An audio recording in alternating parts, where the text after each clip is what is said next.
മനുഷ്യന് ദൈവത്തെ എഴുന്നേൽപ്പിക്കാമോ? ധാരാളം ദൈവവചനത്തിൻ്റെ തെളിവുകൾ നിങ്ങൾക്ക് തരാൻ എനിക്കുണ്ട്. ഒരെണ്ണം പറയട്ടെ. പത്രോസും കൂട്ടരും കൂടെ പടകിൽ ഗലീലക്കടലിൽ യാത്ര ചെയ്യുമ്പോൾ യേശുക്രിസ്തു ആ പടകിൽ അമരത്ത് തലവെച്ച് ഉറങ്ങുകയായിരുന്നു. രാവും പകലും വർക്കുള്ളതിനാൽ ശരീരത്തിൽ ക്ഷീണമുള്ളവനായിരുന്നു യേശു. ശരീരം ക്ഷീണിക്കും, മനുഷ്യനാണെങ്കിൽ ശരീരം ക്ഷീണിക്കും. അങ്ങനെ ഉറങ്ങിയ യേശു കർത്താവ് നല്ലോണം ഉറങ്ങിപ്പോയി, ക്ഷീണിച്ചുറങ്ങിപ്പോയി. അത് ശ്രദ്ധിക്കേണ്ട കാര്യമാണ്. അവൻ മനുഷ്യനാണ്, പൂർണ്ണ മനുഷ്യനാണ്. ഈ സമയത്ത് പെട്ടെന്ന് കാലാവസ്ഥ പ്രതികൂലമായി. കാറ്റിങ്ങനെ ചുഴറ്റി അടിക്കാൻ തുടങ്ങി. യാത്ര അപകടത്തിലായി. തീരെ പടകിലേക്ക്, ബോട്ടിലേക്ക് തള്ളിക്കയറാൻ തുടങ്ങി. കടൽ യാത്ര ചെയ്തിട്ടുള്ളവർക്കല്ലേ അറിയുള്ളൂ, ഭയങ്കര കഷ്ടപ്പാട്. കഴിഞ്ഞ ദിവസം എൻ്റെ ഒരു സ്നേഹിതൻ പറഞ്ഞു, ഛർദ്ദിച്ച് ഇടപാട് തീർന്നെന്ന് പറഞ്ഞു. കപ്പലിൽ പോയിട്ട് അപ്പം പിന്നെ ബോട്ടിൽ പോയാലോ? ഇങ്ങനെ ഇങ്ങോട്ട് വെള്ളം ഇതിനകത്തോട്ട് കയറുക, വെള്ളം കയറുക എന്ന് പറഞ്ഞാൽ മുങ്ങിപ്പോകുന്നല്ലേ എൻ്റെ അർത്ഥം. പത്രോസും കൂട്ടരും വല്ലാതെ വിഷമിച്ചു, ശരിക്കും വിഷമിച്ചു. അപ്പോൾ അവരെന്ത് ചെയ്തെന്നറിയാമോ? അവരുടെ കഴിവനുസരിച്ചൊക്കെ തണ്ട് വലിച്ച് വലയാന്നൊക്കെ കേട്ടിട്ടില്ലേ? ഡ്രൈവ് ചെയ്യാൻ നോക്കി, മാക്സിമം മാനേജ് ചെയ്യാൻ നോക്കി.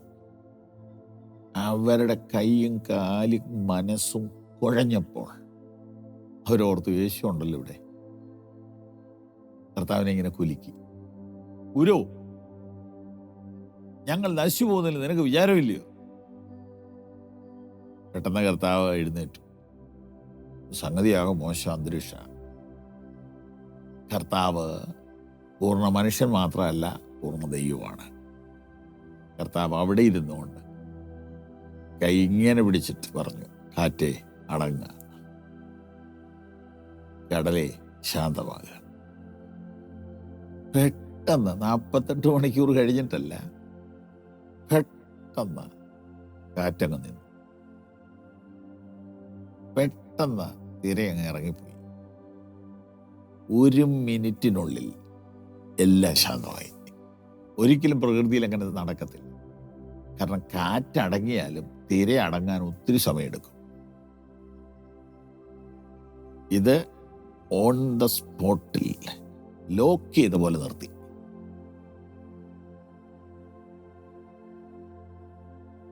ദൈവത്തെ ഉണർത്താമോ എന്ന് ചോദിച്ചാൽ ഉണർത്താം. ഉണർത്തണോ എന്ന് ചോദിച്ചാൽ ഉണർത്തണം. നമ്മുടെ പ്രാർത്ഥനാ ജീവിതത്തെ കുറെ കൂടെ ആരോഗ്യമുള്ളതാക്കുവാനും നമ്മുടെ വിശ്വാസം കുറച്ചുകൂടെ വർദ്ധിപ്പിക്കുവാനും നമ്മുടെ ദൈവാശ്രയം കുറെ കൂടെ സ്ട്രോങ് ആക്കുവാനും ദൈവം ആഗ്രഹിക്കും.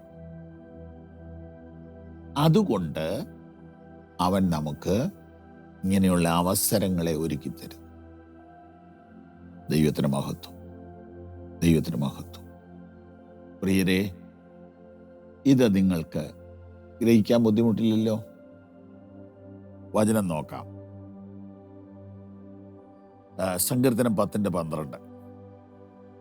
യഹോവേ എഴുന്നേൽക്കണമേ, അല്ലയോ ദൈവമേ തൃക്കൈ ഉയർത്തേണമേ. അശരണരെ ഒരിക്കലും വിസ്മരിക്കരുതേ, എളിയവരെ മറക്കരുതേ. Lord, raise up. God, show your power. Don't forget those who are helpless.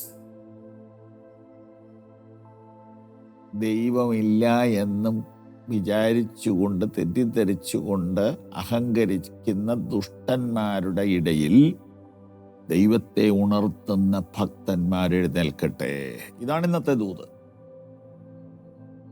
ദൈവഭയമില്ലാതെ കട്ടും കൈയിട്ട് വാരിയും നാടുമുടിക്കുന്ന മനുഷ്യരെ കാണുമ്പോൾ, കൊന്നും കൊലവിളി നടത്തിയും ആധിപത്യം പുലർത്തുന്ന മനുഷ്യരെ കാണുമ്പോൾ, സമൂഹത്തിലെ ദൈവഭയവും സമാധാനവും എടുത്തു കളയുന്ന തലമുറയെ കാണുമ്പോൾ, ദൈവമില്ലെന്നാണ് അവരുടെ ഉള്ളിൽ എഴുതി വെച്ചിരിക്കുന്നത്. അതുകൊണ്ടാണ് അവർ ഇത്ര ധൈര്യം കാണിക്കുന്നത്, അതുകൊണ്ടാണ് ഇത്ര മുഷ്ക് കാണിക്കുന്നത്, അതുകൊണ്ടാണ് ഇത്ര ഭയമില്ലാതെ പ്രവർത്തിക്കുന്നത്.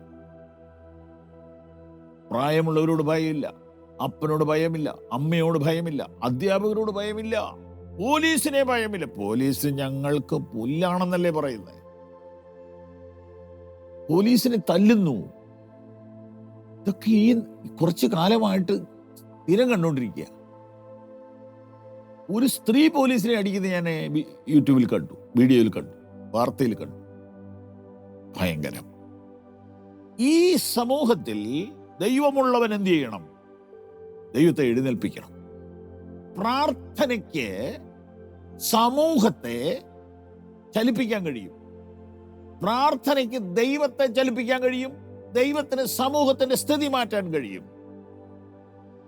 അതുകൊണ്ട് ഈ വല്ലാത്ത സാഹചര്യത്തിൽ ദൈവത്തെ എഴുന്നേൽപ്പിക്കുന്നവർ എഴുന്നേൽക്കട്ടെ. ദൈവം നമ്മെ അനുഗ്രഹിക്കട്ടെ. ഈ സന്ദേശങ്ങൾ നിങ്ങൾക്ക് തുടർച്ചയായി ലഭിക്കുവാൻ പവർ വിഷൻ ടിവിയുടെ സാമൂഹിക മാധ്യമങ്ങൾ സന്ദർശിക്കുക.